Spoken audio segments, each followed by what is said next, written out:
Meus irmãos, nós vamos abrir a palavra de Deus, Hebreus capítulo 12, de 1 a 3. E eu quero convocar você a meditar comigo hoje sobre o seguinte tema: continue correndo pela fé. Porque sem fé é impossível agradar a Deus. E diz o texto, diz assim: portanto também nós, visto que temos a rodear-nos tão grande nuvem de testemunhas, desembaraçando-nos de todo o peso e do pecado que tenazmente nos assedia, corramos com perseverança a carreira que nos está proposta, olhando firmemente para o autor e consumador da fé, Jesus, o qual, em troca da alegria que lhe estava proposta, suportou a cruz, não fazendo caso da ignomínia, e está sentado à destra do trono de Deus.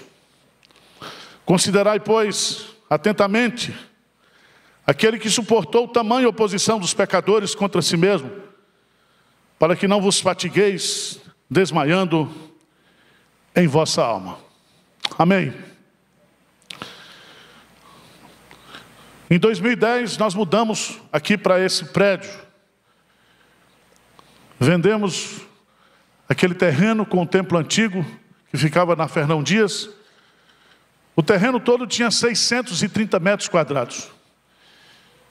E nós viemos para esse terreno aqui, que na época a Igreja Presbiteriana do Brasil nos cedeu em comodato, com a cláusula para a gente construir esse templo.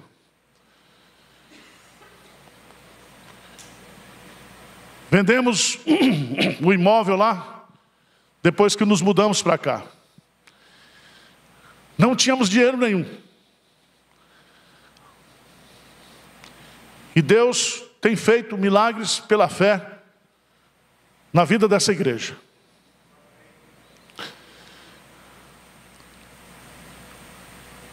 Nós mudamos para cá. E não tinha casa para o departamento infantil. E o Milton, com o seu Aldo, e o Gesso Batega, eles compraram essa casa aqui do departamento infantil. Compraram o nome deles, financiaram para a gente pagar em 36 meses. E nós conseguimos pagar tudo. Milton está agora, juntamente com o Gessé, homens que amavam essa igreja. Eles estão assentados no estádio, vendo nós corrermos aqui. E tantos outros que ajudaram a gente aqui, que abençoaram a nossa vida. Irmãos, depois que nós mudamos para cá, nós já compramos 9 casas, que a preço de hoje seria 27 milhões de reais. E essa propriedade aqui vale mais de 40 milhões de reais. Essa propriedade aqui. Hoje nós somos cerca de 4 mil membros. Aproximadamente 2.500 membros na sede, incluindo maiores e menores, e 18 congregações. Nós plantamos mais de 50 igrejas nesses últimos 10 anos. Hoje nós somos a igreja local que mais contribui com o Supremo Concílio.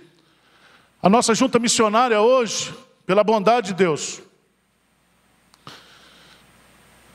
ela tem feito um trabalho que, se nós pegarmos o que está sendo feito de investimento, é maior do que a Junta de Missões Nacionais.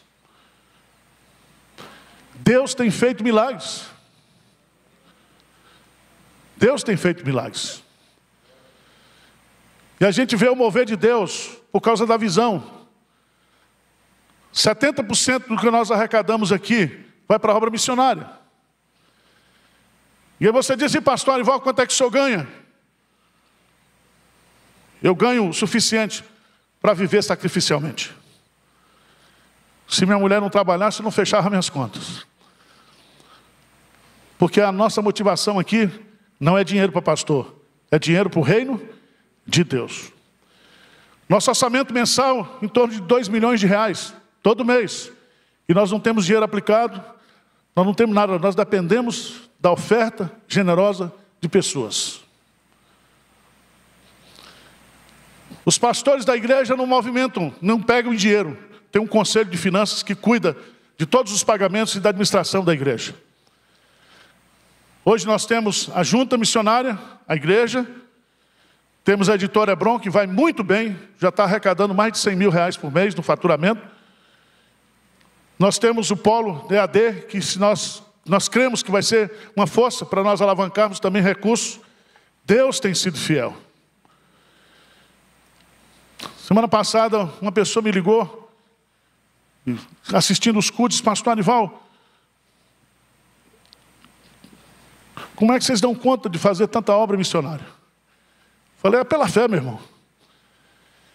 Ele diz, eu e minha esposa, nós oramos aqui, resolvemos fazer uma oferta. Nós não somos da igreja aí, nós somos de uma cidade longe e tal. Falei, pode fazer, meu irmão. Não se constranja, não se reprima. Ele depositou 620 mil reais na conta da igreja, da junta de missões. Nós construímos um templo ontem, foi inaugurado, nós gastamos mais de 250 mil. Nós gastamos e damos, irmãos. Damos. Não é franquia, não é filial, é o reino de Deus. E se nós queremos deixar um legado para as futuras gerações, porque tudo isso aqui vai acabar. O que nós estamos fazendo é usando os recursos deste mundo para o tesouro o quê? Celestial. Celestial. E qual é o segredo? O segredo é viver pela fé. É depender de Deus em tudo. Nós não temos parceria com multinacionais. Nós temos parceria com o Tesouro Celestial. O nosso telefone é Mateus 7. Pedi, dá-se-vos-á, pois todo aquele que pede, recebe. E eu queria desafiar você, porque a igreja marcha pela fé. Persevera em meio às lutas. Irmãos, esse ano da pandemia foi o ano que nós mais crescemos. Mais crescemos. Em todos os aspectos. Nós estamos com um cadastro aí de 11 mil pessoas. O ministério vai fazer o contato. E eu creio que depois que voltar à normalidade aqui, nós vamos ter que fazer 5 cultos no domingo em uma escola dominical grande. Porque não tem espaço. Não vai ter. A igreja cresce. A igreja avança. E é tão interessante porque o capítulo 11, se você observar aí, para encorajar os nossos crentes que estavam passando por lutas, com vontade de voltar atrás, perdendo seus bens, vivendo situações difíceis. O autor dos Hebreus fala sobre a natureza da fé e o exemplo da fé. E sabe o que ele quer mostrar para mim e para você? É que a igreja não tem outra ferramenta que não seja a fé. O justo viverá pela fé. Veja aí, por favor, em Hebreus capítulo 11, versículo 6, o que ele diz? 11, 6, lê comigo. De fato, sem fé é impossível. É o quê? Impossível. Se você não tem fé, se você não vive pela fé, você não agrada a Deus. Agora veja que coisa extraordinária. O que ele completa? Ele diz aí: e portanto é necessário que aquele que se aproxima de Deus creia que Ele existe e que se torna o quê? Galardoador dos que o buscam. Se nós queremos avançar, nós temos que ir pela fé. Nós temos que ir na dependência de Deus. Há uma frase que eu acho muito bonita. Pensamento. Ele diz assim: há homens que lutam por um dia e são bons. Há outros que lutam por um ano e são melhores. Há outros ainda que lutam por muitos anos e são muito bons. Há, porém, os que lutam por toda a vida. Estes são imprescindíveis. Viver é lutar. lutar pela fé, não desistir, não retornar para trás. Veja no capítulo 10, versículo 29 de Hebreus. Lê comigo esse versículo. Que coisa linda, que coisa extraordinária. O que diz aí? Nós, vamos ler juntos? Hebreus 10, 39. 10, 39. Não é 29, é 39. O que diz aí? Nós, porém, não somos do que retrocedem para a perdição. Somos, entretanto, da fé para a conservação. Nós não vamos retroceder. Nós vamos o quê? Avançar. E vamos avançar pela fé. Pela fé. Agora vamos lá para o capítulo 12. Eu quero tirar lições aqui para nosso aniversário. 115 anos. E aqui nós temos algumas lições que são magníficas. O autor inicia dizendo, portanto. Se ele diz portanto, ele está fazendo uma conclusiva aqui. Irmãos, nós não precisamos de celebridade. Nós não precisamos de artistas. Nós precisamos de heróis. Nenhuma sociedade vive sem herói. A igreja, ela não pode viver sem os heróis. E o que é um herói? Um herói é um ser humano que faz coisas divinas. O que significa isso? Significa que a igreja, ela é constituída de heróis da fé. Homens frágeis, pessoas fracas, mas que por causa da fé, coisas extraordinárias o quê? Acontece. É o mover de Deus, é o agir de Deus, é a soberania de Deus, é a onipotência de Deus, são os recursos de Deus sendo usados por esses que avançam pela fé. E ele vai usar uma figura muito interessante aqui. Ele diz, portanto, também vós, visto que temos a rodear-nos tão grande nuvem de testemunhas. A ideia é de um estádio olímpico. E esse estádio está cheio de testemunhas. E essas testemunhas que estão assentados nas arquibancadas são os heróis da fé. São aqueles que completaram a carreira e estão ali nos incentivando, nos encorajando, porque nós estamos numa corrida. E veja no texto, ele diz, portanto também nós, vistos que temos a rodear-nos tão grande nuvem de testemunhas, desembaraçando-nos de todo o pecado que tenazmente nos assedia, corramos com perseverança a carreira que nos está proposta. Grife essa palavra, carreira que nos está proposta. O que significa isso? Significa que eu estou no estádio da vida, eu estou no estádio da história, eu estou na arena da existência, participando de uma grande competição. Tem muita gente contra nós, mas nós temos aqueles que nos inspiram, que são os heróis da fé. Essa carreira, ela não pode ser corrida de qualquer jeito, porque essa carreira nos foi proposta. Não foi eu que propus essa carreira, ela nos foi proposta. E essa carreira significa uma competição.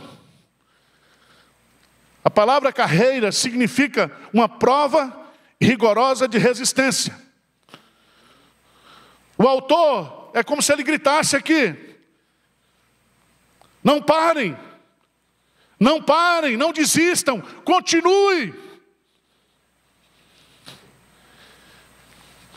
Eu não sou espírita, nós não somos espírita, mas eu posso ouvir o Milton dizendo: pastor, vai firme. Jessé dizendo: vai, pastor. E aqueles irmãos nossos que estão como heróis da fé dizendo: nós vencemos e vocês vão vencer. Nós concretizamos e vocês concretizarão. Não desistam, continue correndo. E nós vamos para cima. E nós vamos para frente, correndo pela fé. Correndo a carreira que nos está proposta. correndo segundo as regras de Deus, correndo o percurso que Deus nos deu para percorrer, correndo guardando as regras. Nenhum atleta compete de qualquer maneira, ele segue as regras da competição, senão ele é desclassificado.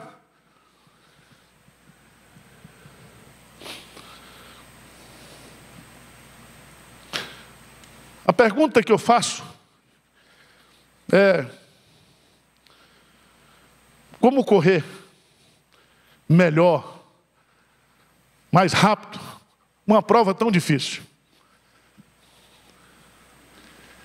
Quantas vezes eu e você não sentimos vontade de desistir? Eu disse: Senhor, essa igreja de Pinheiros não é minha não. O Senhor me trouxe para cá de Recife, arrumou um monte de encrenca para mim, e eu tenho que resolver tudo. Eu vou meter um documento lá no conselho, vou pedir renúncia. Vou arrumar um emprego do Mackenzie e vou pescar. Quantas vezes, irmãos, vocês... Vamos fechar o coral, vamos desistir do coral, nessa pandemia. E o coral hoje parece que ressuscitou. Da sepultura saiu.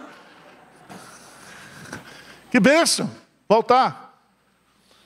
Não podemos desistir, temos que continuar correndo, perseverando pela fé. A carreira que nos está proposta, ouvindo o incentivo desses que já completaram, dizendo: vocês vão conseguir, vocês vão conseguir, vocês vão conseguir, não desistam, não desistam. 3 coisas nós temos que fazer aqui, e eu chamaria dos 3 olhares. O primeiro olhar: olhe ao seu redor e se inspire naqueles que já competiram e completaram a prova. Irmãos, 38 vezes aparece a expressão em Hebreus 11, pela fé, pela fé. Se você observar bem, começa falando sobre a natureza da fé, depois você vai descobrir que foi pela fé que os antigos obtiveram bom testemunho. E ele vai citar nome por nome.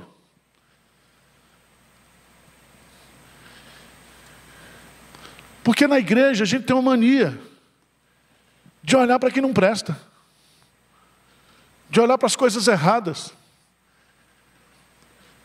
E aqui o autor está dizendo: para que eu complete essa carreira, para que eu não desista, há uma grande multidão. Veja que ele diz aí: a rodear-nos tão grande nuvem de testemunhas.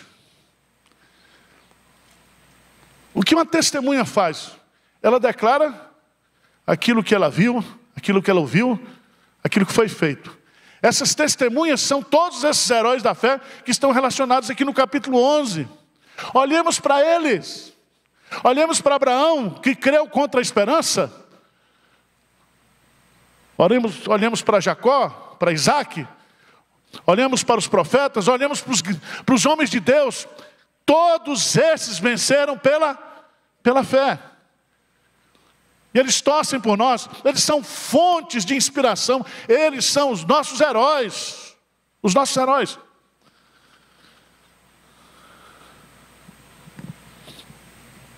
A expressão grande nuvem de testemunha referem-se aos heróis da fé. O que eles fazem? Eles testemunham que é possível completar a carreira, pois Deus é fiel. Se Ele nos colocou nessa carreira, nós vamos completar essa carreira. Aquela boa obra que Ele começou, Ele vai concluir. As boas obras que Ele predestinou para que andássemos nelas, nós vamos realizá-las, porque Ele é fiel. Ele é fiel. Então, olhe para os heróis da fé. Segundo, olhe para si mesmo. Todo atleta precisa melhorar o seu desempenho. para alcançar o pódio. E esse pódio aqui, não importa se você chega em primeiro lugar, em 20º, em 30º, em 100º, você tem que chegar ao pódio. Mesmo que você chegue arrastando, mas você tem que chegar. E é tão bonito isso, porque o cristão, eu e você, nós precisamos nos desembaraçar de todo o peso que o impede, ou que nos impede de correr com desenvoltura. Todo atleta, quando vai correr, se é uma corrida de rua, se é uma maratona, ele tem o tênis adequado, a meia adequada, a roupa adequada, e ele vai carregando o menor peso que é possível.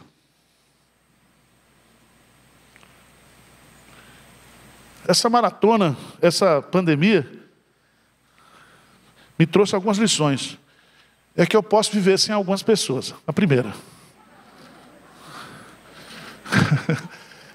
Desculpa, tá? Você pode viver. Mas também você vai aprender que você não pode viver sem determinadas pessoas. Você não pode viver sem isso aqui, ó.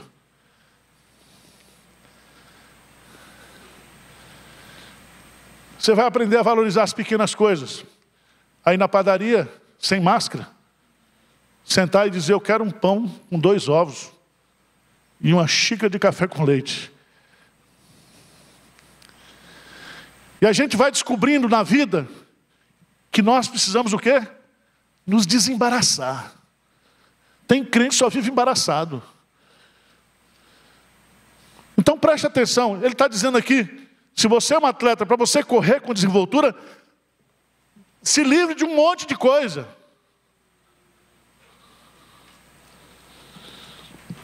Principalmente do pecado que tenazmente o que nos assedia. Não sou eu que vou atrás do pecado. É o pecado que vem atrás de mim. Você está sentado na igreja aqui. E o pecado está ali o quê? Assediando. Mas não é assédio só. É assédio o quê? Tenaz. É aquele assédio constante. Intenso. E eu preciso me livrar disso. Eu preciso me desembaraçar disso. Para que eu possa correr. Irmãos, o que impede um crente correr? O que impede a carreira de um cristão não é nada menos do que o pecado, que tenazmente nos assedia. Parou por quê? Por que parou? Por causa do pecado. Pecado da perereca, pecado do dinheiro, pecado do poder, pecado da vaidade, pecado do orgulho, pecado da soberba. É o pecado.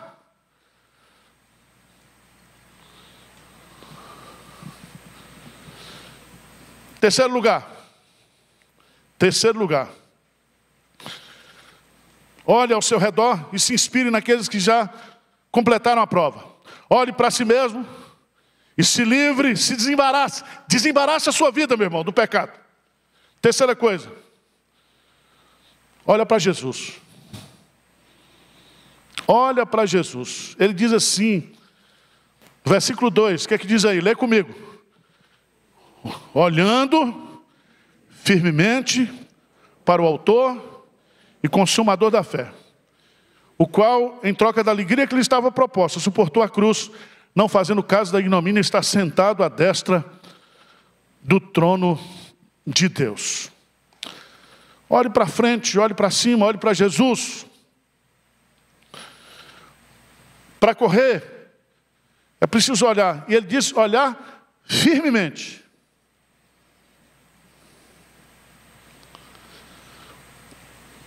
O que é que significa isso, irmãos?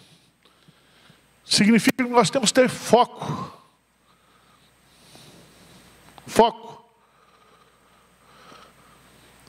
Nós, para sermos uma igreja missionária, nós temos que fugir de muitas propostas aqui que chegam, porque nós temos um foco. Um foco. que é Jesus. Nós temos que ter intencionalidade. E eu li um livro agora, que um pastor mandou, um seminarista, trabalhou conosco aqui, hoje é pastor no interior, um livro. O livro chama-se Garra, o Poder da Paixão e da Perseverança. Ele diz assim, tem muita gente que é muito inteligente, que tem muita habilidade, mas falta o quê? Garra. Garra. E garra é paixão, garra é tenacidade, garra é resiliência, garra é ir para cima com vontade, com intencionalidade. Ninguém vence na vida sem isso. Sem isso. A vida está cheia de gente, na igreja está cheia de gente talentosa, mas talento não ganha guerra. Talento não completa a carreira. Nós temos que ter garra. Dizer como Jacó fez, Senhor, eu não te largarei enquanto o Senhor não me abençoar. Senhor, eu vou chegar até o fim. Arrebentado. Cheio de marcas no corpo, mas eu vou completar essa carreira. E eu estou olhando para Jesus. E diz esse Jesus aqui, primeiro é o autor e o consumador da fé. Quando você olha para Jesus, você vai descobrir que a sua fé, que a sua carreira tem um início e que tem o quê? Um fim. Você não vai morrer no percurso. Segundo, você tem inspiração. Inspiração.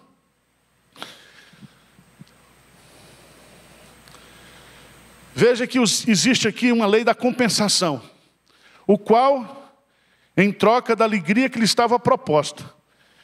Então, existe uma carreira que nos foi proposta, e existe uma alegria que nos está proposta. Uma alegria indizível, uma alegria eterna que nos está proposta. E por causa dessa alegria que lhe estava proposta, suportou a cruz, suportou a dor, suportou o escárnio, não fazendo caso da ignomínia, desprezou aqueles que criticam. Meu irmão, se nós aqui em Pinheiros fôssemos ouvir as críticas que nós recebemos aqui, nós já teríamos parado.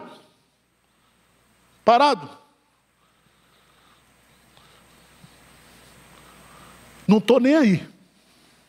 Lembra que tinha uma propaganda da GM? Ivete Sangalo. Não estou nem aí. Sabe por quê? Porque o que nós temos proposto lá adiante é muito maior.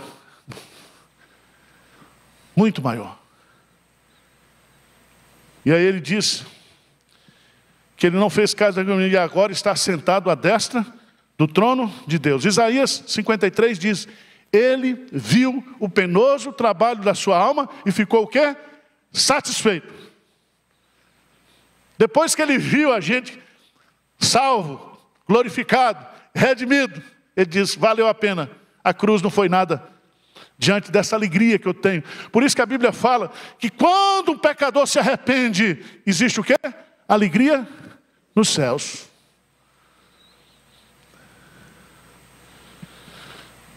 Eu quero encerrar dizendo, considerai, pois, atentamente aquele que suportou tamanha oposição dos pecadores contra si mesmo, para que não vos fatigueis, desmaiando em vossa alma.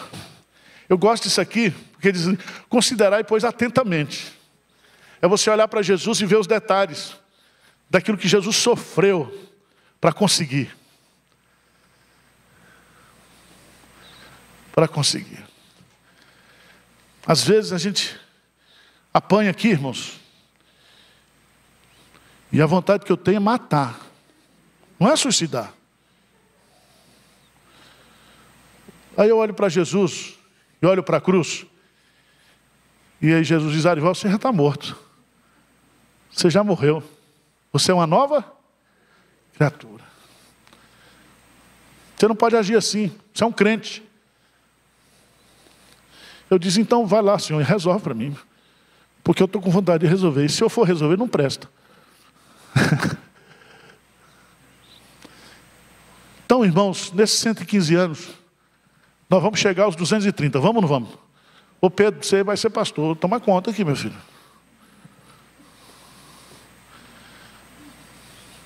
O que vai ser dessa igreja mais alguns anos adiante? Os nossos filhos, os nossos netos. Eu creio que Deus tem um projeto grandioso para essa igreja. Mas é preciso que nós corramos. Que nós não desistamos. Que nós corramos pela fé. Amém, irmãos?